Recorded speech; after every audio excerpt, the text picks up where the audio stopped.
နာနာပြောတဲ့စကားတွေအတန်းလေးကိုဘာသာပြန်ပေးပါမယ်နာနာဘာတွေပြောလဲဆိုတာသိစေချင်လို့ကျွန်တော်နားတဲ့တလောက်လေးကိုပဲဘာသာပြန်ပေးတာပါအမားတစုံတရားပါခဲ့မယ်ဆိုရင်လည်းကြိုးပြီးတော့တောင်းပန်ချင်ပါတယ်ဒီမှာနာနာပြောတဲ့စကားတွေကအရန်များလွန်းလို့အပိုင်း2ပိုင်းခွဲထားပါတယ်အခုဟာကတော့အပိုင်း2ပါအပိုင်း1ကိုလည်းတင်ပေးထားပါတယ်အပိုင်း1မှာနာနာပြောတဲ့စကားတွေကရန်ကိုချစ်ဖို့ကောင်းတယ်လို့တော်တော်လေးလည်းစိတ်ဝင်စားဖို့ကောင်းပါတယ်ကျွန်တော်အကောင့်ထဲမှာဝင်ရှာကြည့်သွားလို့ရပါတယ်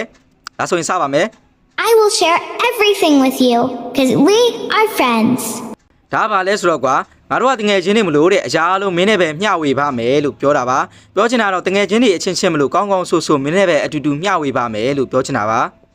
Mama told me not to judge others. အမေကတဲ့သူများတွေကိုမွေးပန်းဖို့ငါ့ကိုမှားထားဘူးတယ်လို့ပြောတာပါ Let me protect you. I can control my power now. မင်းကိုကာကွယ်ပြားစေရဲ့အခုငါရဲ့စွမ်းအားတွေကိုထိန်းချုပ်နိုင်ပြီလို့ပြောတာပါ Why are you ignoring me? Do you hate Nana? ဘာလို့ကျမကိုလေးလူရှုထားတာလဲတဲ့နာနာကိုမုန်းလို့လားဆိုပြီးတော့ပြောတာပါ We can hang out in the moonlit forest. ဒါကဘာကိုပြောချင်တာလဲဆိုတော့ကွာငါတို့ရဲ့လာရောင်တစ်တော်ထဲမှာအတူတူအချိန်ဖြုံးလို့ရတယ်ဒါမှမဟုတ်ရင်လည်းကွာလာရောင်တစ်တော်ထဲမှာငါတို့တွေရှောက်လေလို့ရတယ်ဆိုပြီးတော့နာနာပြောတာပါ Elves are so pretty, but Leonins are cute ဒီ too. ကလည်းရမ်းလာတယ်ဒါပေမဲ့ဒီဝင်နေနေရလဲချစ်ဖို့ကောင်းပါတယ်ဆိုပြီးတော့နာနာပြောတာပါ Don't bully me. ဒီအတန်းတော့နာနာအဲ့ဒီအသုံးတဲ့ချိန်မှာထွက်လာတဲ့အတန်ပါငါ့ကိုအနိုင်မကျင့်ကြပါနဲ့ဆိုပြီးတော့နာနာပြောတာပါ Take me back to the forest. ဒါကတော့နာနာရှောသွားတဲ့အချိန်မှာထွက်လာတဲ့အတန်ပါငါ့ကိုတတော်စီပြန်ခေါ်သွားပေးပါဆိုပြီးတော့နာနာပြောတာပါ Don't be sad for Nana. ဒီတန်လည်းနာနာရှောတဲ့အချိန်မှာထွက်လာတဲ့အတန်ပါပဲ